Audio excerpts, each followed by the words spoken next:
So good morning. आइए start करते हैं आज के अपने प्रेजेंटेशन को, जो कि है मेनोपॉज के ऊपर और साथ ही साथ में है इंडाइजेशन के ऊपर। तो let's start.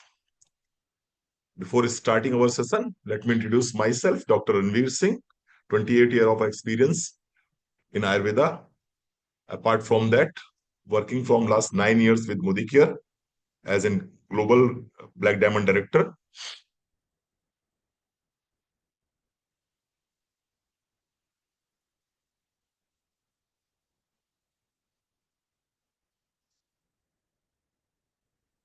That's great. Super. वंदना जी आप दिख रहे हैं हमें, हैं? आप ही को बना देते हैं। नाउ यू आर को होस्ट।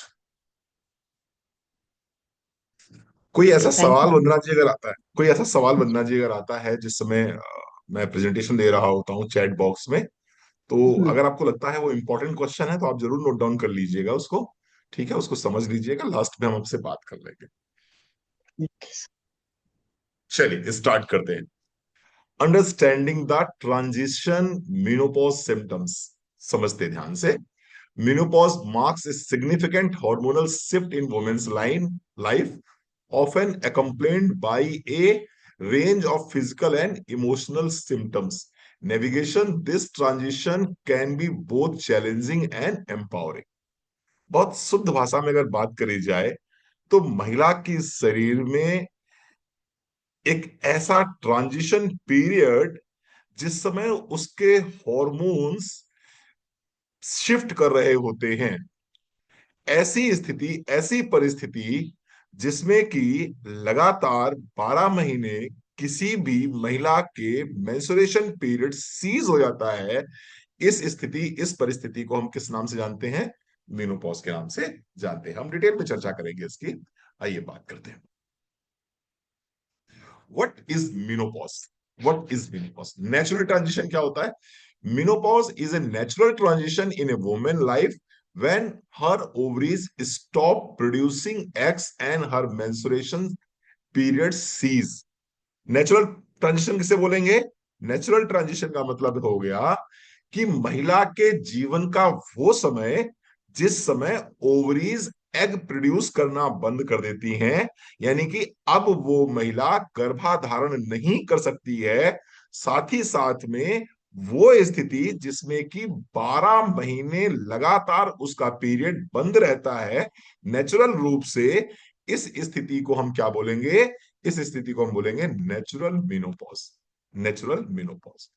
हॉर्मोनल चेंजेस होते हैं इसमें। During menopause a women's body experience a decline in production of the hormones estrogen and progesterone. महिला के शरीर के लिए दो हार्मोन मुख्य हार्मोन होते हैं। दो हार्मोन्स मुख्य हार्मोन होते हैं। कौन कौन से हार्मोन मुख्य हार्मोन होते हैं? कौन कौन से हार्मोन्स मुख्य हार्मोन होते हैं? बताएं थोड़ा सा। कौन बताएगा? महिला के शरीर के लिए दो हार्मोन्स मुख्य हार्मोन होते हैं, जो कि उसके मेंस्ट्रुएशन पीरियड के लिए, उसकी बोन्स के लिए, उसके हेयर के लिए, उसकी स्किन के लिए बहुत इंपॉर्टेंट होते हैं। दो हार्मोन कौन कौन से? वेरी गुड प्रीति चावड़ा जी। पहला हार्मोन है ईस्ट्रोजन, और दूसरा हार्मोन क्या है भाई? दूसरा ही बता दीजिए। दूसरा हार्मोन है progesterone. Very good Aparna Dubey, बहुत बढ़िया, शाबाश। जिनको सीखने का बहुत शौक है, पढ़ने का बहुत शौक है, वो इस तरह के ट्रेनिंग्स में जरूर आते हैं। पहला हो गया एस्ट्रोजन, दूसरा हो गया प्रोजेस्ट्रॉन। और ये दोनों हार्मोन क्या होते हैं? जैसे ही आपके पीरियड सीज होने वाले होते हैं, मेनोपॉजल स्टेज में आप आ रहे होते हो, ऐसी स्थिति में दोनों हार्मोन बहुत तेजी से नीचे गिर जाते हैं। बहुत तेजी से ये दोनों हॉर्मोन्स नीचे गिर जाते हैं। Permanent infertility. After menopause a women is no longer able to become pregnant naturally, making the end of her reproductive years. Menopause एक प्रकार का सिग्नल है कि अब आप प्रेग्नेंट नहीं हो सकते हैं, अब आप किसी संतान को जन्म नहीं दे सकते हैं, आपके रिप्रोडक्टिव ईयर्स खत्म हो चुके हैं। तो मैंने यहां पर तीन चीजें बात करी। नेचुरल ट्रांजिशन यानी कि एक ऐसा समय जिस समय आपकी ओवरीज एग प्रोड्यूस करना बंद कर दें, साथ ही साथ में आपके बॉडी के दो मुख्य हार्मोन ईस्ट्रोजन और प्रोजेस्टेरॉन ये दोनों ही नीचे गिरना शुरू हो जाएं। तीसरी स्थिति ये है कि अब आप प्रेग्नेंट नहीं हो सकते हैं नेचुरल तरीके से। This is called menopause. बड़ी सिंपल सी डेफिनेशन हो गई। ठीक है रविंदर अंकल, क्लियर हो गया? मेरी भाषा बात समझ में आ गई? बहुत साधारण भाषा में बात करता हूं मैं। Hormonal changes during menopause. So as a woman approaches menopause, her body undergoes significant hormonal changes. The ovaries gradually produce less estrogen and progesterone, the two main female hormones. The hormone imbalance leads to a variety of menopausal symptoms, which can vary in intensity and duration of each individual. बहुत simple सी भाषा में जो मैंने अभी बताया आपको, वही यहां भी लिखा हुआ है कि दो हार्मोन्स ईस्ट्रोजन और प्रोजेस्टेरॉन जो बहुत तेजी से नीचे गिरना स्टार्ट हो जाते हैं, जिसकी वजह से वुमेन्स में मेनोपॉजल सिम्टम्स दिखाई पड़ते हैं। इनकी इंटेंसिटी और इनकी ड्यूरेशन अलग अलग महिला में अलग अलग हो सकती है। क्या क्या सिम्टम्स होंगे, आइए उसकी बात कर लेते हैं। Common menopausal symptoms. Common menopausal symptom. इससे पहले कि मैं आगे बढ़ूं थोड़ा सा, मैं यहां जानना चाहता हूं, यहां पर 45 और 55 के बीच की महिलाएं कौन कौन सी हैं प्लीज, है ना? मैं जानता हूं अच्छी तरह से, नहीं नहीं मैं अच्छे समझ, सुन लीजिए वेदना जी। अगर कोई महिला 44 साल 11 महीने 29 दिन की होगी, वो तो नाम नहीं लिखेगी, पक्की बात, वो तो यस बोलने से रही, वो तो नहीं बोलेगी यस। लेकिन हाँ, यहाँ पर 55 60 वाले 65 वाले लोग यहाँ पर एंट्री कर जाएंगे। बहुत बढ़िया, बहुत बढ़िया। देखते हैं कुछ लोग हमारे मतलब के हैं कि नहीं है यहाँ पर। हाँ, है मतलब के लोग। मैं बता दूं आपको, मोदी केयर में अगर आप सीरियसली काम कर रहे हैं, तो आपके जो मैक्सिमम आपकी जो क्लाइंटेज है जिसको आपको अप्रोच करना है, वो क्लाइंटेज आपकी 40 से लेकर 55 के बीच की हो। और सबसे अच्छा काम भी ये लोग करेंगे। सबसे अच्छा काम भी ये लोग करेंगे 40 से 55 के बीच के लोग। बहुत बढ़िया है, बहुत से लोग हैं। बस बस बस करिए, बस करिए। मेरा उद्देश्य आप लोगों की उम्र जानना नहीं था, मेरा उद्देश्य था कि कुछ लोग ऐसे ही बैठे हैं जिनके मतलब का मैं हूं, या जिनके मतलब की ट्रेनिंग है। चलिए स्टार्ट करते हैं। Common menopause, hot flashes and night sweats, ये सिम्टम्स देख लीजिए। बहुत इंपॉर्टेंट सेशन है आज का, मजा आएगा आपको। और आपको बहुत आसानी से लोग मिलेंगे जिनको आप अप्रोच कर सकते हैं अपने बिजनेस के लिए भी और अपने प्रोडक्ट्स के लिए भी। Hot flashes and night sweats, sudden feeling of intense body heat, flushing and sweating, often disrupting sleep. These can be one of the most common and disruptive symptoms of menopause. अचानक से शरीर में गर्मी लगने लगे, आपके चेहरे पे आग सी जलने लगे, पसीना बहुत सारा निकलने लगे, नींद आपकी डिस्टर्ब होने लगे। अगर ऐसा कुछ हो रहा है तो ये मेनोपॉज के सबसे कॉमन सिम्टम्स में एक है। हॉट फ्लैशेस यानी कि एकदम से चेहरा ऐसा लगे जैसे आग निकल रही है चेहरे से। एकदम से ऐसा लगे जैसे चेहरे से आग निकल रही है, चेहरा एकदम से पूरा गर्म हो गया। और आपने क्या करा, आप कमरे से बाहर निकल गए, थोड़ी देर बालकनी में खड़े हुए, बालकनी में खड़े हुए, ठंडी ठंडी हवा लगी, आपको अच्छा महसूस हुआ। कुछ देर बाद आपको लगा नहीं अब तो ठंडी सी लग रही है, और फिर आप अंदर आके चले गए। बहुत बढ़िया Preeti Chhabra ji, thank you so very much. Face पे, नेक पे, बैक ऑफ द नेक, यहां पर आपको चेस्ट में, बैक में, यहां पर आपको बहुत ज्यादा महसूस होता है। कुछ लोगों को पूरी बॉडी में महसूस होता है, कुछ लोगों को पूरी बॉडी में महसूस होता है, स्पेशली फेस पे, नेक पे, बैक पे। आपको कॉमन है, बहुत ज्यादा लोगों को ये सिम्टम्स आते ही आते हैं। ठीक है जी, चल बहुत बढ़िया। आगे बात करेंगे। Mood changes and irritability, fluctuating hormones can lead to mood swings, irritability, anxiety, depression during menopausal transition. Menopause की स्थिति में ज्यादातर महिलाओं के मूड स्विंग्स की प्रॉब्लम रहती है। मूड स्विंग इनके बहुत ज्यादा होते हैं, चिड़चिड़े बहुत हो गए होते हैं, गुस्सा बहुत ज्यादा उनको आती है, एनसीएस बहुत होते हैं, डिप्रेसिव स्टेट में बहुत ज्यादा होते हैं, डिप्रेसिव स्टेट में बहुत ज्यादा होते हैं। ये मूड चेंजेस आपको कब मिलेंगे? आपको मिलेंगे 45 से 55 ईयर्स की बीच में। ठीक है। Sleep disturbances, difficulty falling asleep, नींद आसानी से नहीं आती है। नींद अगर आ भी गई तो रात में बार बार आपकी नींद टूटती है। इंसोम्निया बिल्कुल कॉमन सी प्रॉब्लम है मेनोपॉज के स्टेज में। और इसके साथ साथ हॉट फ्लैशेस और रात में पूरा पसीने से भीग जाना, रात में पूरा पसीने से भीग जाना कॉमन है, कॉमन है। और ये किसके लक्षण है? मेनोपॉज के लक्षण है। इसके साथ साथ वेजाइनल ड्राइनेस एंड डिस्कम्फर्ट, जैसे ही बॉडी में ईस्ट्रोजन कम होना स्टार्ट हो जाता है, वेजाइनल लाइनिंग जो होती है महिला की, वो थिन होने लगती हैं, ड्राई हो जाती हैं, और उसकी वजह से पेनफुल इंटरकोर्स होता है, और फिर बहुत सारे इन्फेक्शन होने का रिस्क बना रहता है। यहां तक मेरी बात क्लियर हो गई? हॉट फ्लैशेस रहेंगे, मूड चेंजेस रहेंगे, स्लीप डिस्टर्बेंसेस रहेगी, और वेजाइनल ड्राइनेस रहेगी, पेनफुल इंटरकोर्स रहेगा। ये मैंने बहुत सिंपल तरीके से आपको कॉमन मेनोपॉज के सिम्टम्स समझाए हैं। अब थोड़ा सा इनके डिटेल में चलते हैं और आसानी से समझेंगे इस चीज को। ठीक है, hot flashes and night sweats. Wait what are hot flashes? Hot flashes are sudden feeling of intense body heat. अचानक से बॉडी की हीट जो है वो बहुत तेजी से बढ़ जाए, और उसके साथ साथ में बहुत तेजी से बहुत सारा पसीना निकलना शुरू हो जाए। तो ये क्या है? ये हार्मोनल चेंजेस की वजह से मेनोपॉज का फर्स्ट सिग्नल है। फर्स्ट सिग्नल है। इसके साथ साथ फ्रीक्वेंसी एंड ड्यूरेशन की बात करें इसकी, तो hot flashes can range from a few seconds to several minutes. यानी कि कुछ सेकंड्स के लिए भी ऐसा हो सकता है, और कई बार ये कुछ मिनट्स के लिए भी हो जाता है, कई बार कुछ मिनट्स के लिए भी हो जाता है। कई बार दिन में एक बार रहेगा, और कई बार दिन में कई बार रहता है, यानी कि दिन भर आपको बना रहता है। और इसके साथ साथ में आपकी नींद भी डिस्टर्ब होगी, डेली एक्टिविटीज आप आसानी से नहीं कर पाएंगे। Night sweats are hot flashes that occur at night, causing damp sheets and sleeplessness nights. They can lead to fatigue and irritability. रात में आपको प्रॉपर तरीके से इन्हीं हॉट फ्लैशेस की वजह से नींद नहीं आएगी। इसके साथ साथ में आपकी जो स्किन की नमी है, डैम्प शीट्स यानी कि जो आपकी नमी है स्किन की, वो खत्म हो जाएगी, स्किन की नमी खत्म हो जाएगी, जिसकी वजह से आपको पूरे दिन थकान रहेगी और चिड़चिड़ापन बना रहेगा। ठीक है जी। ये चीजें आपको याद कैसे रहेंगी? मैं याद रखने के लिए आपको एक थोड़ा सा मूवमेंट को लाइटर भी करूंगा, और आपको समझाने का प्रयास भी करूंगा। और प्लीज इसको मजा मत लीजिएगा, इसका समझने का प्रयास कीजिएगा। ज्यादातर आप इंडियन सोसाइटीज में देखेंगे, जो पहली बहू है, जो फर्स्ट बहू है, उसने सास की प्रताड़ना ज्यादा झेली है। सास के झटके जो है सबसे ज्यादा किसने झेले हैं? पहली बहू ने झेले हैं। पहली बहू ने झेले। ठीक है। क्यों ऐसा होता है? जनरली ऐसा होता था कि 20 से 22 साल की उम्र में शादी हो जाती थी। 23-24 साल में फर्स्ट बेबी हो जाता था। अगर फर्स्ट बेबी लड़का है आपका, तो अगले 24 साल में आपको उसकी शादी करनी होती थी। अनिता जी, ये गलत बात है। आप चाय पी रही हैं, हम बैठे हैं सन्नाटे में।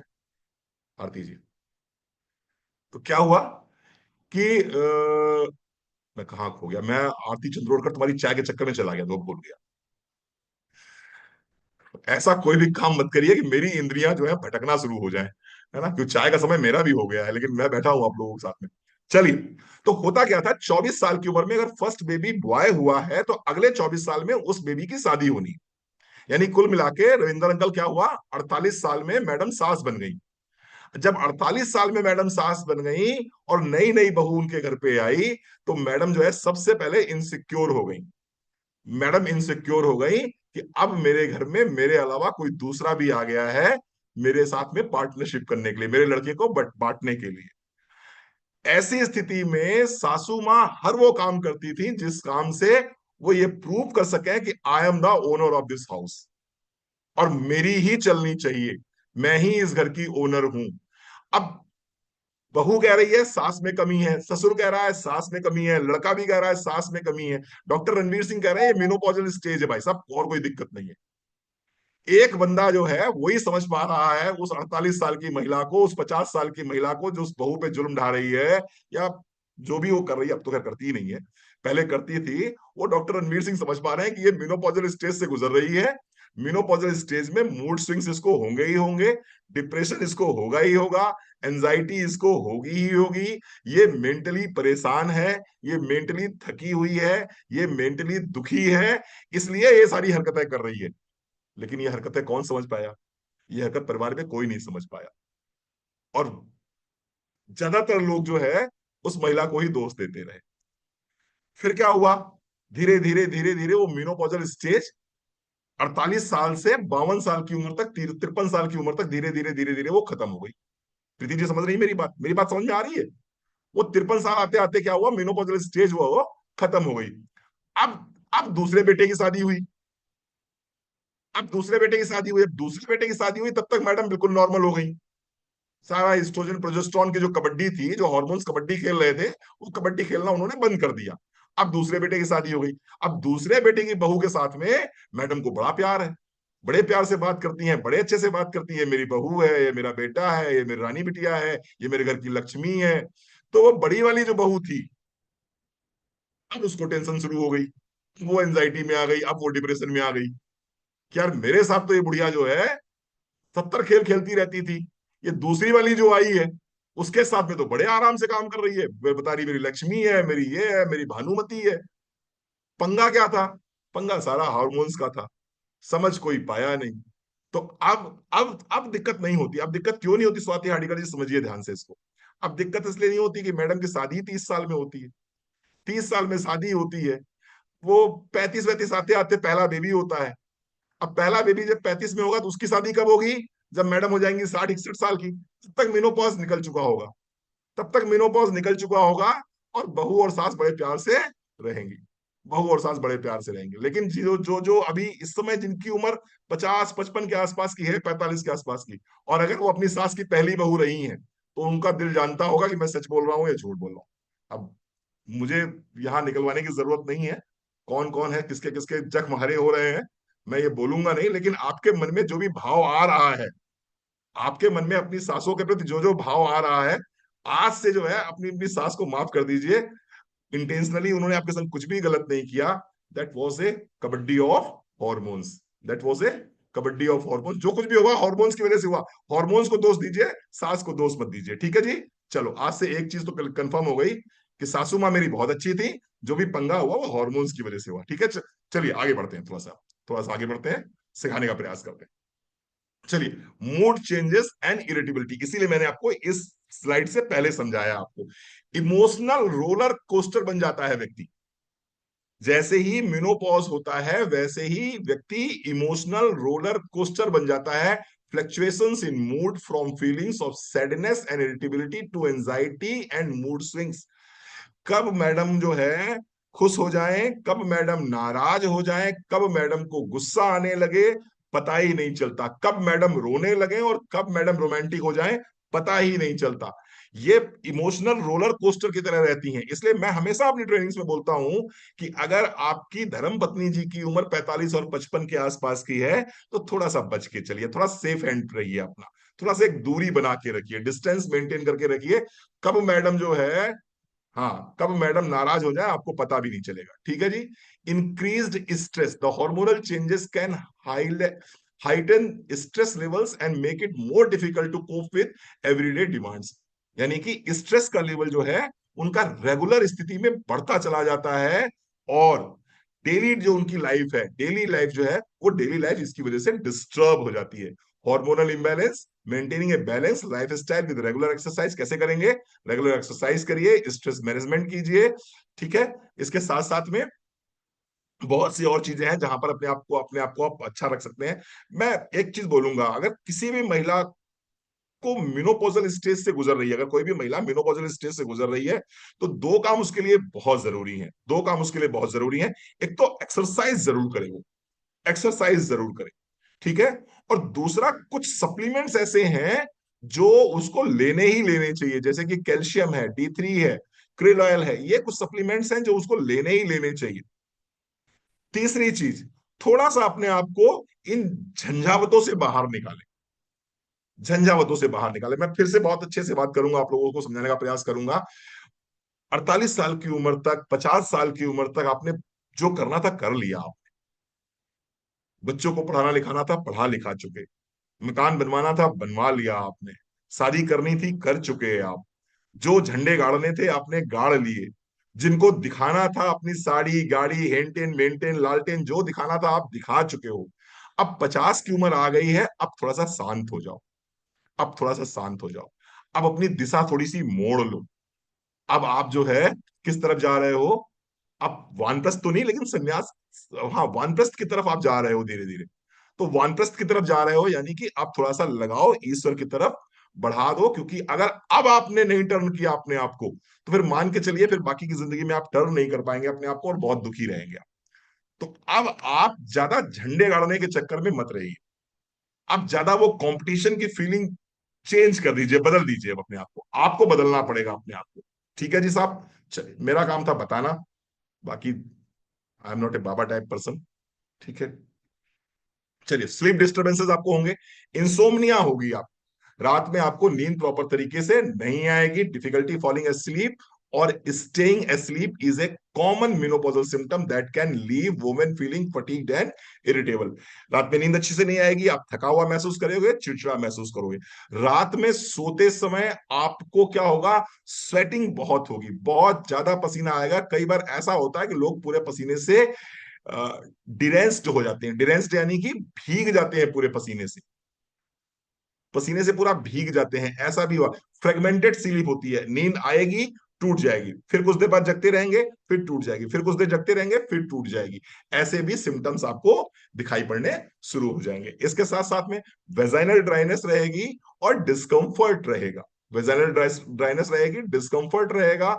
आप का दाम्पत्य जीवन जो है वो बहुत ज्यादा सुखमय नहीं रहता है, ऐसी स्थिति में कष्टदायक होता है। तो इससे भी थोड़ा सा अपने हस्बैंड से बात कीजिए, अपने पार्टनर से बात कीजिए, उनको समझाने का प्रयास कीजिए। निश्चित रूप से आप आगे की जिंदगी बहुत बेहतर तरीके से जी सकते हैं, बशर्ते कि आप अपने पार्टनर को समझा सकें इस बात को। ठीक है जी। डिक्रीज्ड लिबिडो रहता है, ऐसे में दाम्पत्य जीवन के प्रति आपका उत्साह बहुत ज्यादा नहीं रहता, आपका इंटरेस्ट बहुत ज्यादा नहीं रहता। वेजाइनल ड्राइनेस रहती है, हार्मोनल चेंजेस रहते हैं, स्ट्रेस और फटीग बहुत ज्यादा रहता है। तो आपको क्या करना होगा, अपने हस्बैंड से कम्युनिकेट करना होगा, बात करनी होगी उनसे।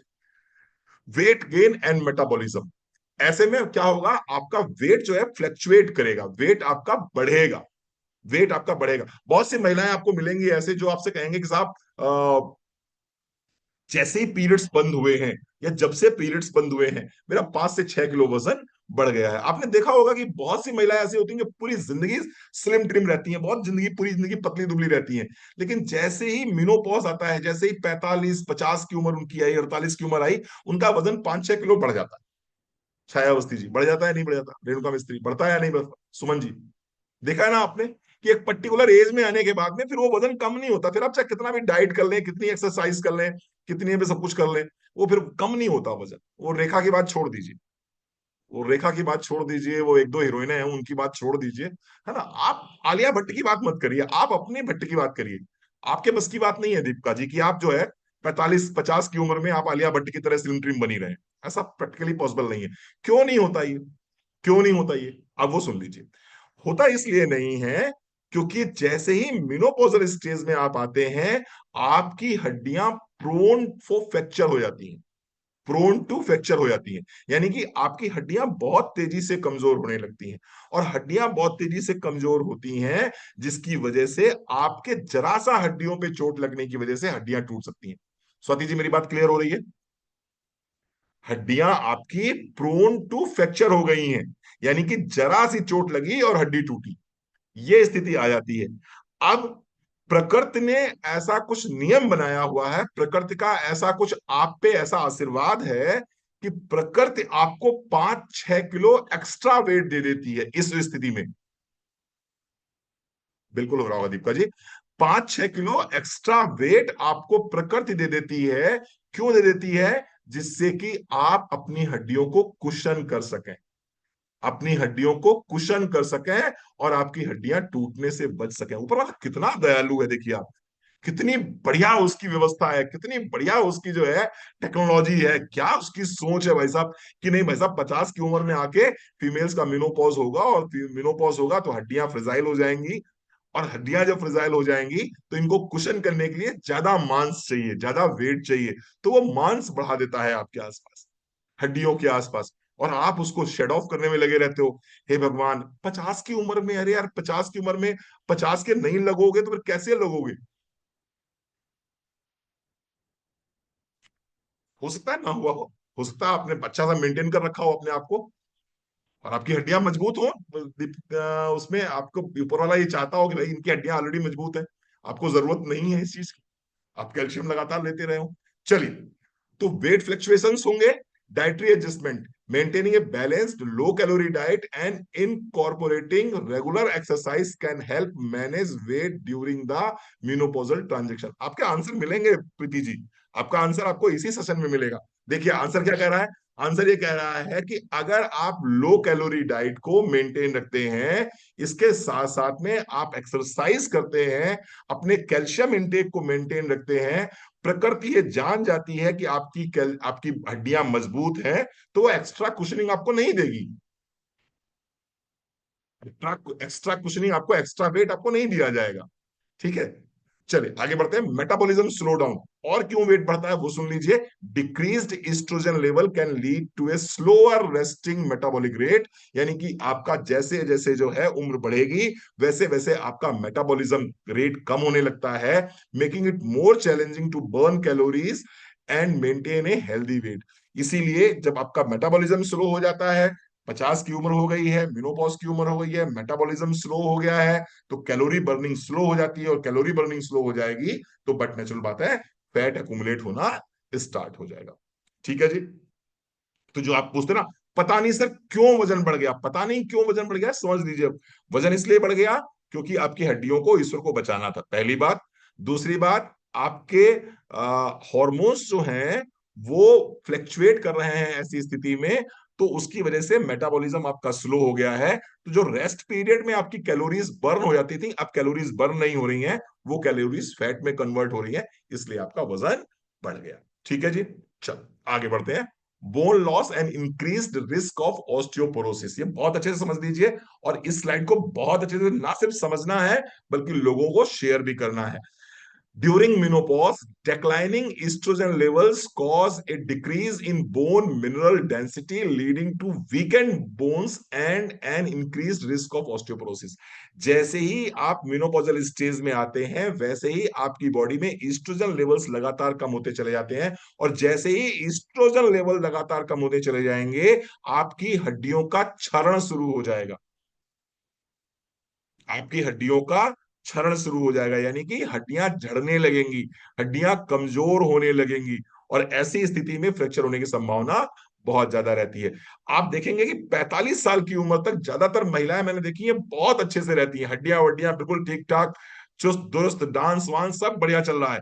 लेकिन जैसे ही मेनोपॉज आया, जैसे ही ईस्ट्रोजन बॉडी से कम हुआ, वैसे ही एकदम से क्या हुआ, हड्डियों से क्षरण शुरू हो गया, हड्डियां डेटोरिएट होना शुरू हो जाती हैं, हड्डियां कमजोर होना शुरू हो जाती हैं, हड्डियां रिस्क में आ जाती हैं ऑस्टियोपोरोसिस के, हड्डियां प्रोन टू फ्रैक्चर हो जाती हैं।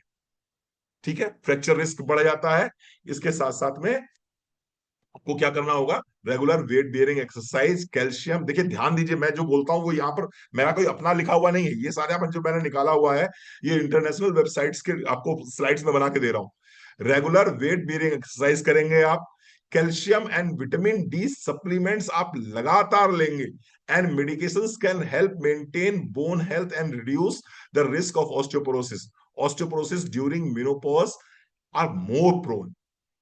तो आपको कैल्शियम D3 ये लेना ही लेना है, क्योंकि इसके बाद में हड्डियां बहुत तेजी से कम होती हैं, बहुत तेजी से हड्डियों में क्षरण होता है, और ज्यादातर आप देखेंगे 45-50 के बाद में घुटना, कमर, कंधा, गर्दन दर्द होना स्टार्ट हो जाता है। कार्डियोवास्कुलर हेल्थ भी आपकी प्रभावित होती है मेनोपॉज की स्थिति में। Increased risk of heart disease, the decline in estrogen level during menopause can lead to a increased risk of heart disease including high blood pressure, high cholesterol and higher chance of developing atherosclerosis. मतलब क्या हुआ इसका, बड़ा simple समझ लीजिए, जैसे ही menopause आएगा, ईस्ट्रोजन लेवल्स आपकी बॉडी में बहुत तेजी से कम होना स्टार्ट होंगे।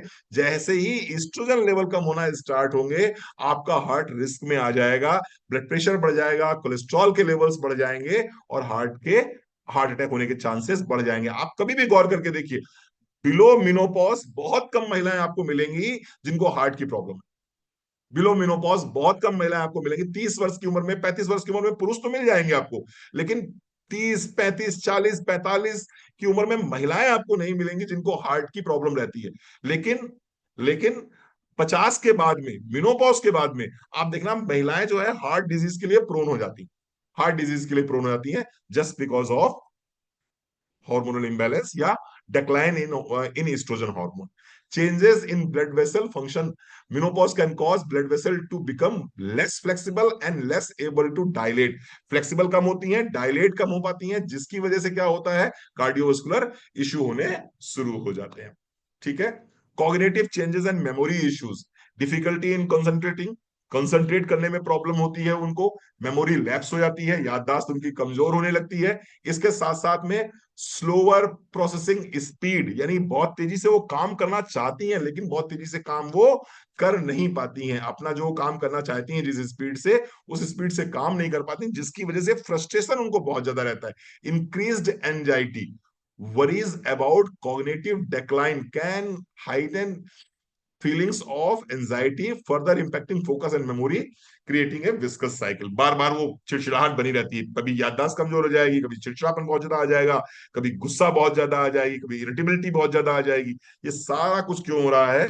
Just because of hormonal imbalance. इसके साथ साथ में और क्या होता है? Skin changes, skin changes. Menopausal women often experience loss of skin elasticity.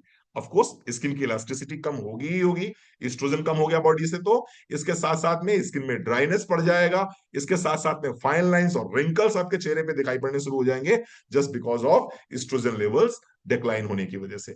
आपके बालों टूटना भी शुरू हो जाएंगे, ना सिर्फ बाल आपके टूटेंगे बल्कि बालों का जो लश्चर है, वो लश्चर जो है वो खत्म हो जाता है, वो बहुत तेजी से कम होना स्टार्ट हो जाता है। इसके साथ साथ में आपको स्किन, मैंने जैसे बताया कि आपको स्किन केयर की जरूरत बहुत ज्यादा पड़ जाती है। ऐसे में मोदी केयर का कौन सा प्रोडक्ट है स्किन के लिए, आप ज्यादा अच्छा जानते होंगे। 45 की एज के बाद में, या आप कह सकते हैं कि जिस एज में मिनोपॉज हो रहा है, हाँ जी बिल्कुल, टेंडरनेस बहुत ज्यादा रहती है, भारीपन भी रहता है, ये हार्मोनल इम्बैलेंस में रहेगा ही रहेगा, टेंडरनेस बहुत रहेगी, पेनफुल रहेगा, रहता ही रहता है। मैं कुछ पूछना चाह रहा हूं आपको, स्किन में 45 इयर्स के बाद में, मेनोपॉजल स्टेज के बाद में, कौन सी क्रीम और कौन सा सीरम यूज करते हैं आप लोग? कौन सा क्रीम, कौन सा सीरम अच्छा है? नोट करो भाई, मुझे इसका आइडिया देखो नहीं है, इसलिए मुझसे मत पूछो, ये मैं नहीं बता पाऊंगा, ये आप लोग बता दीजिए, बाकी लोगों को आइडिया लग जाएगा कि भैया मेनोपॉज के स्टेज में कौन सा सीरम और कौन सी क्रीम आपको यूज करनी। सर प्रो वाइट, जो हमारी अर्बन कलर की है। अच्छा जी, प्रो वाइट जो अर्बन कलर की डे रेंज नाइट है, क्रीम्स हैं और सीरम भी है, spot day night cream serum. भी है और सीरम भी है। सीरम भी ठीक है। है, तो जैसा कि वंदना जी कह रही हैं भैया, डे नाइट क्रीम और सीरम ये आपको अर्बन कलर की प्रो वाइट रेंज में जो मिल ब्लू, जाएगा। जी, ब्लू वाली रेंज भी ले सकते हैं और जो रेड वाली रेंज है, दोनों बहुत अच्छी है। रेड वाली रेंज बहुत वैसे अच्छी है, ब्लू रेड वाली के लेनी चाहिए। लिए, रेड के लिए बहुत सारे लोग आ रहे हैं, तो देखो ये वंदना जी ने आपको ये भी समझा दिया कि भैया अर्बन कलर की आपको प्रो वाइट रेंज लेनी है, और उसमें आपको अपने मतलब की चीज मिल जाएगी। ठीक है, बहुत बढ़िया, बहुत बढ़िया। ठीक है साहब, चलो मैनेजिंग मिनोपॉज कैसे? लाइफस्टाइल चेंजेस करेंगे। लाइफस्टाइल चेंजेस में क्या करेंगे? डाइटरी एडजस्टमेंट्स करेंगे, यानी कि अब इस उम्र में आपको इंफ्लेमेटरी फूड्स नहीं लेने हैं, ऐसा आहार नहीं लेना जो आपके शरीर में इंफ्लेमेशन, सूजन पैदा करे, यानी कि जंक फूड, फास्ट फूड आपको नहीं लेना है। एक्सरसाइज आपको जरूर करनी है, तकरीबन 1 घंटे की एक्सरसाइज मस्ट है। 10,000 स्टेप चले तो बहुत अच्छी बात है, नहीं चल पाते तो 5,000 स्टेप जरूर चले। और स्ट्रेस मैनेजमेंट, ये बहुत बहुत जरूरी है। मैं एक ही बात बोलना चाहूंगा आपसे, मुझे तुलसी बाबा की लाइन बड़ी प्यारी लगती है ये, कि सुनो भरत भावी प्रबल, बिलख कहो मुनिनाथ, लाभ हानि जीवन मरण, जस अपजस किसके हाथ? विधि हाथ, विधि हाथ। 50 वर्ष के हो गए हो, अब छोड़ दो, छिपकली बनना बंद करो। मैक्सिमम महिलाएं छिपकली बनी हुई हैं, छिपकली जैसे छत पे, छत की दीवार पे टंगी चिपकी रहती है, और उसको हमेशा लगता है कि अगर मैं हट गई तो क्या होगा, छत नीचे गिर जाएगी। छिपकली को हमेशा ऐसा लगता है कि मैं छत पे चिपकी हुई हूं, अगर मैं यहां से हटी तो छत नीचे गिर जाएगी, सब मर जाएंगे। ऐसा बिल्कुल भी नहीं है, छिपकली हटे या बनी रहे, छत पे कोई असर नहीं पड़ने वाला। इसी तरह से आपका जीवन भी है, आप रहें ना रहें, या जो भी कुछ होना है वो होके रहे। सुनो भरत भावी प्रबल, बिलक कहो मुनिनाथ, लाभ हानि जीवन मरण, जस अपजस विधि हाथ। ये विधि हाथ में है, आपके हाथ में नहीं है, इसलिए ज्यादा बड़ी अम्मा बनने की कोशिश मत करो, चुपचाप सुकून से जियो। अच्छा जीवन आपने गुजारा है अभी तक का, आगे भी बड़ा अच्छा जीवन आपका गुजर सकता है, बड़ी अम्मा बन चुके जितना बनना था। ठीक है जी साहब, तो अभी तभी तभी स्ट्रेस जाएगा, तभी स्ट्रेस जाएगा, है ना। सुखे दुखे समे कृत्वा लाभे लाभो जया जयो, ठीक है। भगवान कृष्ण अर्जुन से बोलते हैं कि सुख दुख लाभ हानि ये सब जो है, ये सब किसी और के हाथ में है, तुम्हारे हाथ में नहीं है। ज्यादा कूद फांद करने की जरूरत नहीं है, सुकून से जया जाय विधि राखे राम ताई विधि रही है, सीताराम सीताराम सीताराम कहिए, ठीक है जी साहब। ये समझ में आएगा तभी आप छोड़ पाओगे स्ट्रेस को, ना मेरे कहने से कहाँ छोड़ने वाले आप। ये हो गया। अब कहोगे सर ये तो बातें हो गई, दवाइयां बता दो। ज्यादातर लोग कहते हैं सर दवाइयां बता दो, दवाइयां कौन सी खानी है, दवाइयां खा लो। अच्छा, कैल्शियम मस्ट है। मैं आपसे रिक्वेस्ट करूंगा, हाथ जोड़ के रिक्वेस्ट करूंगा, जो महिलाएं 30 वर्ष से ऊपर हो गई हैं, जिनकी बॉडी में ईस्ट्रोजन के लेवल धीरे धीरे कम हो रहे हैं, कृपया करके कैल्शियम की एक गोली सुबह, एक गोली शाम, विटामिन D3 का एक कैप्सूल सुबह, एक कैप्सूल शाम, जरूर जरूर जरूर लेना शुरू करें। अदरवाइज आगे आने वाला भविष्य आपका सुरक्षित नहीं है, क्योंकि कैल्शियम की कमी से बहुत सारे नुकसान होते हैं। और मैं देखता हूं लोग पूरी पूरी जिंदगी डॉक्टरों के चक्कर लगाते रहते हैं, और एक बार अगर हड्डियां खोखली हो गई, एक बार ऑस्टियोपोरोसिस हो गया, तो फिर लिपाई पुताई होती रहती है, हड्डियों में वो डेंसिटी आ नहीं पाती है। इसलिए कैल्शियम और विटामिन D3 नियमित रूप से, नियम से एक एक सुबह एक एक शाम जरूर लीजिए। ये 20-25 रुपए का खर्चा पर डे का है, अपने ऊपर करिए, ठीक है जी साहब। ये दो प्रोडक्ट जरूर लेने हैं आपको, ये खाने के बाद लेने हैं। क्रिल ऑयल कैप्सूल, ये हार्मोनल इंबैलेंस के लिए one of the best product है, one of the best product है आपका। EPA और DHA के लिए फैटी एसिड्स के रूप में है ये आपके ब्रेन को बहुत अच्छा रखता है। कल मैंने बात करी थी कि 60% आपका ब्रेन गुड फैट का बना हुआ है, और गुड फैट कौन प्रोवाइड करेगा? क्रिल ऑयल कैप्सूल आपको गुड फैट प्रोवाइड करेंगे।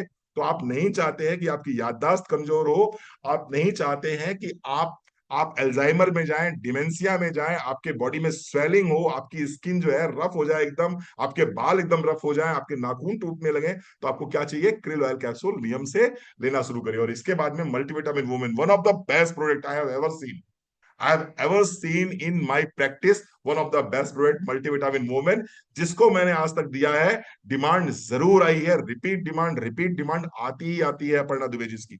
क्या है इसके अंदर? मैंने बताया 4 प्रोडक्ट इसके अंदर। फीमेल्स के लिए गोल्डन हर्ब के रूप में 4 हर्ब्स मानी जाती हैं। पहली हर्ब है अशोका, दूसरी है हल्दी, दूसरी पहली है सतावरी, दूसरी है अशोका, तीसरी है हल्दी, चौथी है तुलसी। और उसके साथ साथ में सारे के सारे विटामिन और मिनरल्स जो आपकी बॉडी के लिए रिक्वायर्ड है, वो सारे के सारे इसमें मिल जाएंगे। एक टैबलेट सुबह, दोपहर, शाम को खाने के बाद, अच्छे से खाना खाया है आपने, आप ले लीजिए निश्चित रूप से। अगर आप ये 4 प्रोडक्ट अपने जीवन में शामिल करते हैं, आई डोंट थिंक आपको कभी बीमारी की जरूरत पड़ेगी। आप कभी बीमार होंगे, आपको कभी किसी डॉक्टर की जरूरत पड़ेगी, ठीक है जी साहब। चलो, होम रेमेडीज में क्या करना है? फ्लेक्सीड ऑयल, फ्लेक्सीड ऑयल बहुत बढ़िया काम करता है, फ्लेक्सीड ऑयल को अपने जीवन में उतारिए। अलसी, अलसी जो है, अलसी के लड्डू खाइए, अलसी के लड्डू खाइए, इसमें बहुत बढ़िया काम करेंगे। अलसी के लड्डू खाइए। सीसम, तिल, तिल बहुत फायदेमंद है, तिल के लड्डू खाइए। ऐसे ही नहीं, प्रकृति ने आपको दिए ये चीजें। अब अगर मैं बात करूं, इस समय हमारे यहाँ तिल के लड्डू बनते हैं, त्योहार एक होता है जिसमें तिल के लड्डू बनाए जाते हैं। क्या बोलते हैं उसको? हरचट बोलते हैं क्या? नहीं, सकट बोलते हैं सर, हमारे यहाँ यूपी में। उसमें तिल सकट के लड्डू बोलते हैं, सकट। खाए जाते हैं। सकट। सकट। सकट ऐसे बोलते हैं। ही शास्त्रों में तिल सब कुछ ऐसे संक्रांति। ही हमारे पूर्वजों ने आपको दे रखा है ये सब कुछ। उन्हें मालूम है कि ये समय जो है, ये शरद ऋतु चल रही है, और शरद ऋतु में अगर आप तिल के लड्डू खाएंगे, गुड़ और तिल खाएंगे, तो कैल्शियम भरपूर मात्रा में आपको मिल जाएगा। सोयाबीन लीजिए, प्रोटीन मिलेगा बहुत अच्छा आपको। तो ये कुछ चीजें आप अपने जीवन में शामिल करिए। बाकी फिर मैंने कहा, काउंसलिंग बहुत जरूरी है, स्ट्रेस फ्री जीवन आप जी सकते हैं, ठीक है जी साहब। यहां तक आपको समझ में आ गया? अच्छा लगा होगा। चलिए आगे बढ़ते हैं थोड़ा सा, हम बात करते हैं इंडाइजेशन की। टाइम टेकिंग बहुत रहते हैं सब। जस्ट मोमेंट, बस मुझे दे दीजिए 1 सेकेंड, आ जाता हूँ। हाँ, indigestion, symptoms of indigestion. Indigestion दूसरा टॉपिक हमारा आज का। Indigestion, also known as dyspepsia, is a common digestive issue characterized by a range of unpleasant symptom that can arise after eating और ड्रिंकिंग। यानी कि खाने और पीने के बाद में आपके पेट में उत्पन्न हुए ऐसे कुछ अनडिजायर्ड सिम्टम्स जो आप नहीं चाहते थे, उनको हम बोलते हैं भैया इंडाइजेशन हो गया, जिसको हम अपनी मेडिकल की भाषा में, सृष्टि मोगे जी क्या बोलते हैं? आपने तो पढ़ाई करी है, डिस्पेप्सिया। बहुत पढ़ा होगा आपने, है ना, बहुत पढ़ाया गया होगा डिस्पेप्सिया। डेफिनेशन क्या है इंडाइजेशन की? Indigestion also known as dyspepsia is a digestive disorder characterised by discomfort और pain in upper abdomen. It is a common condition that can be caused by a variety of factors. Symptoms में क्या क्या आएगा इसके, आइए देख लेते हैं सिम्टम्स में क्या क्या आएगा। The main symptoms of indigestion include abdominal pain, bloating, nausea, and feeling of fullness or discomfort after eating. These symptoms can vary in severity and duration from man to man. ठीक है, bloating हो सकती है, नोइजिया हो सकती है, आपको abdominal pain हो सकता है अपर साइड में, फुलनेस हो सकती है आपको पेट में, ये सारे इंडाइजेशन के लक्षण हैं। ठीक है, कॉमन कॉजेस क्या क्या रहेंगे? डाइटरी फैक्टर्स, आप क्या खा रहे हो ये डिसाइड करेगा कि आपका पेट कैसा रहेगा। मैं एक भाषा इसकी दूसरी बोलता हूं, आप क्या खा रहे हो इससे कोई मतलब नहीं है। आप क्या खा रहे हो इससे कोई मतलब नहीं है, मतलब है कि आप क्या पचा रहे हो। मंजू श्रीवास्तव जी, क्या खाने से मतलब नहीं है।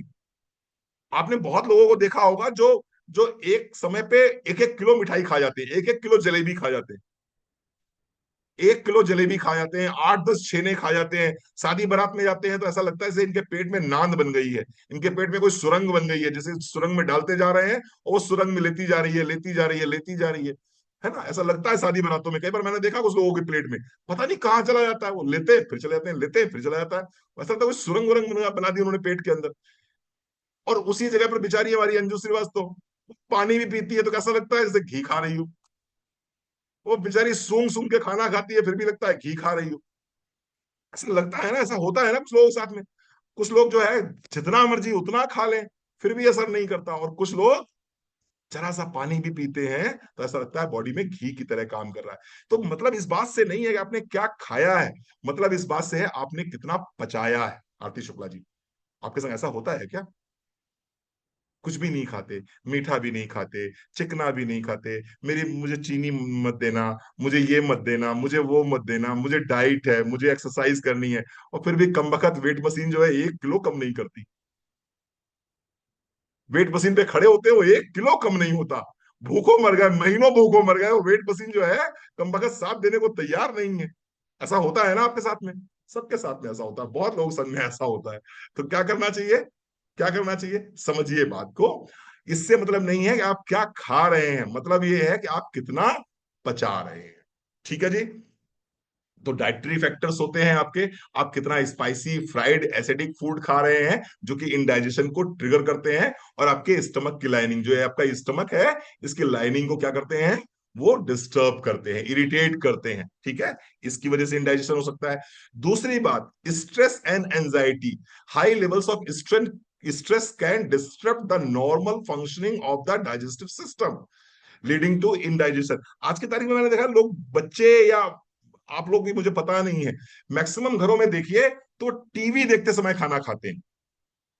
दीपिका जी सही कह रहा हूं, टीवी देखते समय खाना खाते हैं, और बच्चे टीवी देखते समय खाना नहीं खाते। बच्चे टीवी देखते समय खाना नहीं खाते, बच्चे क्या करते हैं, मोबाइल देखते समय खाना खाते हैं। बच्चे मोबाइल देखते समय खाना खाते हैं, वो मोबाइल सामने रख लेते हैं और खाना खाते हैं। और मोबाइल पे क्या देख रहे होते हैं, मिर्जापुर। मोबाइल पे मिर्जापुर चल रहा है, और थाली में क्या है, थाली में मम्मी ने मटर पनीर बना के रखा हुआ है। अब वो मटर पनीर जो है ना, वो मटर पनीर कम मटन पनीर ज्यादा लगेगा। वो क्योंकि सामने आप क्या कर रहे हो, सामने आपके मिर्जापुर चल रहा है, वहां पर गोली चलाई जा रही है, वो मर्डर हो रहा है, वो खून बह रहा है, वो आंतें बाहर निकाली जा रही है, किसी का गला रेता जा रहा है। इस तरह की आप सीरीज देखते समय खाना खाएंगे तो आपको इंडाइजेशन नहीं होगा। इंडाइजेशन होना ही होना है। तो अगर आप चाहते हैं कि आपको इंडाइजेशन ना हो, आपका पेट सही रहे, तो पेट के सही रखने के लिए सबसे ज्यादा जरूरी है अपने इस दिमाग को सही रखना। जिस समय भी आप भोजन ग्रहण कर रहे हो उस समय आपका दिमाग शांत हो। इसीलिए हमारे बड़े बुजुर्ग क्या करते थे, चौके में बैठ के खाना खाते थे और भगवान का नाम याद करके खाना खाते थे। लेकिन आज की तारीख में जब तक वो सही सीरीज फिट ना हो जाए मोबाइल पे या टीवी पे, तब तक लोग खाना स्टार्ट नहीं करते। पहले पहले सीरीज तो लगा ले, कोई बढ़िया सा प्रोग्राम तो लगा ले, तब खाना खाएंगे। वैसे ही ब्रेन की प्रोग्रामिंग रहती है, वैसे ही पेट की प्रोग्रामिंग रहती है। तो स्ट्रेस और एंजाइटी, ये दो बहुत बड़े कारण हैं जिसकी वजह से इनडाइजेशन आज की तारीख में हो रहा है। लोग ज्यादातर लड़ाइयां खाने की टेबल पर ही करते हैं। ये भी पता नहीं क्या सिस्टम शुरू हो गया, लोग लोग खाने के टेबल पे लड़ाई करना शुरू कर देते हैं। खाने के टेबल पे लड़ाई करोगे, आप सोचोगे डाइजेशन बड़ा अच्छा हो जाए, सवाल ही नहीं उठता। कुछ मेडिकेशन चल रहे होते हैं, जैसे एंटीबायोटिक्स आप खा रहे हो, पेन किलर्स और ज्यादा खा रहे हो, ब्लड प्रेशर की ड्रग्स खा रहे हो, ये भी आपको इंडाइजेशन देती हैं। इसके साथ साथ आपकी अगर हेल्थ कंडीशन अच्छी नहीं है, आपको अगर जीईआरडी की प्रॉब्लम है, गैस्ट्रो इसोफिजियल रिफ्लेक्स डिजीज की प्रॉब्लम है, तो भी इस तरह की समस्या हो सकती है। अल्सर वगैरह आपको है तो भी आपको इंडाइजेशन हो सकता है। ठीक है जी। क्या लक्षण होंगे? शार्प और डल पेन होगा, अचानक से आपको ऊपरी हिस्से में पेन होगा, पेट के ऊपरी हिस्से में आपको शार्प और डल पेन होगा। इसके साथ साथ में आपको मरोड़ हो सकती है, इंडाइजेशन के केस में मरोड़ हो सकती है। और क्या हो सकता है? जनरल डिस्कंफर्ट आपको हो सकता है, आपको पेट हैवी लग सकता है, ब्लोटिंग हो सकती है, खट्टी डकारें आ सकती हैं, गले में जलन हो सकती है, पेट में दर्द हो सकता है, मुंह में खट्टा खट्टा पानी आ सकता है। ये कुछ सिम्टम्स हैं आपके इंडाइजेशन के। ठीक है। हाँ, गैस बिल्डअप हो सकती है। इसके साथ साथ में आप कई बार क्या करते हैं, खाना खाते समय बात लोग बहुत करते हैं। हमारे बड़े बुजुर्ग क्या कहते थे, खाना खाते समय बात करनी चाहिए कि नहीं करनी चाहिए? नहीं करनी चाहिए, सच चीज यही कहा गया है ना, कि खाना खाते समय बात नहीं करनी चाहिए। लेकिन आप देखो, वो लोग कहते हैं कि हम पूरी फैमिली, आजकल बड़ा कल्चर हो गया है, थोड़ा सा स्टैंडर्ड लेवल बढ़ गए हैं, तो हम पूरी फैमिली साथ में बैठ के खाना खाते हैं। अब पूरी फैमिली जब साथ में बैठ के खाना खाएगी तो क्या करेगी? खाना कम खाएगी, बातें ज्यादा करेगी। और अच्छी बातें तो रह नहीं गई हैं टेबल पे करने के लिए, तो ज्यादातर लोग क्या करते हैं, टेढ़ी मेढ़ी बातें करते हैं। तो उसमें क्या होता है, खाने के साथ साथ में क्या करते हैं, वो हवा भी सोलो करते चले जाते हैं। और जब हवा सोलो करते चले जाते हैं, तो ये आपको ब्लोटिंग देता है, यही आपको डिस्कम्फर्ट देता है। इसके साथ साथ में फूड की सेंसिटिविटीज बहुत बढ़ गई हैं, बहुत बढ़ गई। कोई डेयरी प्रोडक्ट के अगेंस्ट सेंसिटिव हो गया है, कोई गेहूं के अगेंस्ट सेंसिटिव हो गया है, कोई इसके अगेंस्ट सेंसिटिव, कोई उसके अगेंस्ट सेंसिटिव। लोग सेंसिटिव बहुत हो गए हैं। क्या कर दिया भाई? चलो, इसके साथ साथ में अब जब आप जो है अच्छे से खाएंगे नहीं, तो अच्छे से पचेगा नहीं, अच्छे से पचेगा नहीं तो क्या होगा? कॉन्स्टिपेशन होगा, बर्पिंग होगी, यानी कि डकारें आ सकती हैं खाने के बाद में, बहुत ज्यादा डकारें आती हैं खाने के बाद में, ये हो सकता है। नोइजिया हो सकती है, जी मिचलाहट हो सकती है आपको, अनकंट्रोल्ड वॉमिटिंग हो सकती है, डिहाइड्रेशन हो सकता है, बहुत सारी चीजें हो सकती हैं आपको। हार्ट बर्न, ये बहुत कॉमन सी प्रॉब्लम है, हार्ट बर्न डाइजेशन में होनी ही होनी है, इंडाइजेशन में हार्ट बर्न हो सकती है। क्यों हो जाती है हार्ट बर्न? हार्ट बर्न बड़ा सिंपल सा कारण है कि आपने कुछ भी ऐसा खाया जो बॉडी में डाइजेस्ट नहीं हो पाया, बॉडी उसको डाइजेस्ट नहीं कर पाई, उसको डाइजेस्ट करने के लिए ओवर एसिड का निर्माण हुआ, ज्यादा एसिड बनाया गया, और ज्यादा एसिड जब बना तो वो एसिड क्या हुआ, वो आपके लोअर इसोफेगल स्फिंक्टर से बाहर आ गया, ऊपर आ गया, और आपका गला जलना शुरू हो गया। तो ये कुछ कारण है आपके साथ में, एसिड रिफ्लेक्स हो सकता है आपको। ये सब डाइजेशन के इनडाइजेशन के लक्षण हैं आपके। इसके साथ साथ में डिफिकल्टी इन सॉलोइंग हो सकती है, डिस्फेजिया जिसे बोलते हैं हम लोग, डिस्फेजिया हो सकता है आपको, सॉलो करने में दिक्कत होगी आपको। हाँ जी, डिस्फेजिया हो सकता है। फीलिंग फुल क्विकली, यानी कि बहुत जल्दी अर्ली सैटिस्फाइड हो जाएगा, आपने एक रोटी खाई और आपको लगता है बस अब अंदर जा नहीं रहा, अब पूरा एकदम यहां तक पूरा भर गया है, ये भी इंडाइजेशन के लक्षण हैं। ठीक है। बेल्चिंग हो सकती है आपको, बहुत एक्सेसिव गैस अगर बन गई है तो बार बार आपको बेल्चिंग से सिग्नल सिग्नल आएंगे आपको। फ्लैचुलेंस हो सकता है आपको। ये कुछ मैंने सिम्टम्स बताए हैं। अब मैं बात करता हूं कि देखिए, इंडाइजेशन को समझाना कोई बड़ी बात नहीं है, इंडाइजेशन आपकी समझ में आने वाली चीज है, वो मैं आपको समझा नहीं सकता, आपको खुद ही समझ में आ जाएगा। कुल मिला के, आपका खाना प्रॉपर तरीके से यदि डाइजेस्ट नहीं हुआ है, आपके पेट में भारीपन है, खट्टी डकारें आ रही हैं, पेट फूल रहा है, गैस बहुत ज्यादा बन गई है, अगर ऐसे कुछ लक्षण आपको दिखाई पड़ रहे हैं, तो करना क्या है? सुबह उठिए, 30 ml एलोवेरा प्लस लीजिए, 30 ml एलोवेरा प्लस लीजिए। इसके साथ में डिटॉक्स की एक गोली लीजिए, 30 ml एलोवेरा प्लस डिटॉक्स की एक गोली लीजिए। ये सुबह और शाम आपको खानी है, खाली पेट। शाम को खाली पेट यानी कि शाम को 6 बजे आसपास ये खा लीजिए। ठीक है। अगर पेट साफ नहीं हो रहा है, तो फाइबर सैचेट ले लीजिए, जिसको हम इसबगोल बोलते हैं, इसको पानी में घोल लीजिए, या फिर 2 गोली त्रिफला की ले लीजिए, गुनगुने पानी या दूध के साथ में। फाइबर सैचेट को एक गिलास गुनगुने पानी में घोल के पी जाइए, पी जाइए। और या फिर त्रिफला की 2 गोलियां रात में सोते समय गुनगुने पानी के साथ ले लीजिए, इससे आपको आराम मिलेगा। और सबसे बढ़िया तो मैं मानता हूं, अमृत शक्ति, जैसा इसका नाम वैसा इसका गुण, अमृत की शक्ति इसके अंदर मिली हुई है। ठीक है। क्या करना है आपको? अमृत शक्ति के 2 कैप्सूल इमीडिएटली ले लीजिए, जब भी कभी। देखिए, इसमें शादी बारात का सीजन चल रहा है, इसमें शादी बारात का सीजन चल रहा है, इसमें खाना पीना ऊपर नीचे हो सकता है, तो करना क्या है आपको? अमृत शक्ति साथ में रख के जाना है, अमृत शक्ति जब कभी शादी बारात में जाइए, अमृत शक्ति साथ में जरूर लेके जाइए। बहुत बढ़िया मैं टोटका बता रहा हूं आपको बिजनेस करने का, बहुत बढ़िया टोटका बिजनेस करने का। क्या करना है, पहले खाना खाइए, खाना खाने के बाद में 2 कैप्सूल निकालिए, खुद आराम से डकार जाइए। ठीक है, उसके बाद में वो एक डिब्बी जो है पूरी शादी में बांट दीजिए। जिसके पास पहुंचिए, ये लीजिए ना, ये लीजिए, आप ये खा के देखिए तो एक बार। आप जो है पूरी शादी में वो एक डिब्बी बांट दीजिए, मैं आपको रिटर्न गारंटी दे रहा हूं, कम से कम 10 डिब्बी का ऑर्डर आपको मिल जाएगा। 10 डिब्बी का ऑर्डर आपको मिल जाएगा, क्योंकि वो 15 मिनट के अंदर जब गोली घुलेगी ना अमृत शक्ति की, तो गले में वो ठंडक ठंडक से महसूस होगा, पेट हल्का हल्का सा महसूस होगा, पेट हल्का हो जाएगा। तो आपसे कहेंगे मैडम वो जो आपने वहां पर दिया था, वहां पर शादी में आपने दिया था, वो आपके पास नंबर आ जाएंगे लोगों के, लोग आपसे कॉल करने लगेंगे, लोग आपसे बात करने लगेंगे। थोड़ा सा कुछ खर्च करोगे, थोड़ा सा कुछ खर्च करोगे, एक डिब्बी खर्च करके आओगे, 10 लोगों के नंबर आ जाएंगे, 10 लोगों के नंबर आपके पास में आ जाएंगे, 10 डिब्बियां आपकी अपने आप ऑटोमेटिक सेल हो जाएंगी। तो अमृत शक्ति बहुत अच्छा प्रोडक्ट है, तो अमृत शक्ति ले लीजिए। कुछ लोग जिनकी प्रकृति पित्त की है, कुछ लोग जिनकी प्रकृति पित्त की है, जिनको गर्मी बहुत ज्यादा लगती है, जिनको गुस्सा बहुत ज्यादा आता है, जिनको पसीना बहुत निकलता है, जिनके शरीर में पूरा अंग अंग भड़का, जब लगे तड़का, ऐसा कुछ रहता है, हमेशा लड़ने बिगड़ने को तैयार रहते हैं, ऐसे लोग अमृत शक्ति मत खाइए। ऐसे लोग अमृत शक्ति मत खाइए। पुदीना तो। जिनको बहुत ज्यादा बॉडी में हीट रहती है, ऐसे लोग अमृत शक्ति ना खाएं, ऐसे लोग पुदीना तुलसी ले लें, ऐसे लोग पुदीना तुलसी ले लें। जो होते हैं ना बिल्कुल हर समय जो है वो angry young man, Amitabh Bachchan बने घुमा करते हैं, आपके परिवार में भी होंगे कुछ लोग ऐसे, कुछ लोगों को आप भी जानते होंगे ऐसे, वो बस हर समय भड़के ही रहते हैं वो। ऐसे लोगों को आपको अमृत शक्ति नहीं देनी है, ऐसे लोगों को पुदीना तुलसी दीजिए, ठंडक मिलेगी उनको। अमृत शक्ति देंगे तो इसमें गर्मी मिलेगी उनको, वो और गर्म हो जाएंगे, है ना, वो और गर्म हो जाएंगे, फिर और भड़केंगे, फिर वो कहेंगे क्या खिला दिया तुमने मुझको। तो उनको अमृत शक्ति नहीं देना, उनको पुदीना तुलसी देना है। ठीक है जी, चल इतना हो गया। एलोवेरा अगर परमानेंट रहता है आपके साथ में सिचुएशन, तो भैया ये ट्रीटमेंट करिए, कभी कभी हो जाए तो अमृत शक्ति बहुत बढ़िया चीज है। एलोवेरा डिटॉक्स, ये आपको देना है सुबह सुबह शाम को खाली पेट, और इसके साथ में अगर पेट साफ नहीं होता तो त्रिफला देना है उनको रात में सोते समय 2 गोली, या फिर फाइबर सैचेट जो आपको सूट कर जाए। अमृत शक्ति हमेशा जब भी कभी भारी खाना हो गया, 2 कैप्सूल ले लीजिए, 5-10 मिनट के अंदर आपको रिलीफ मिल जाएगा।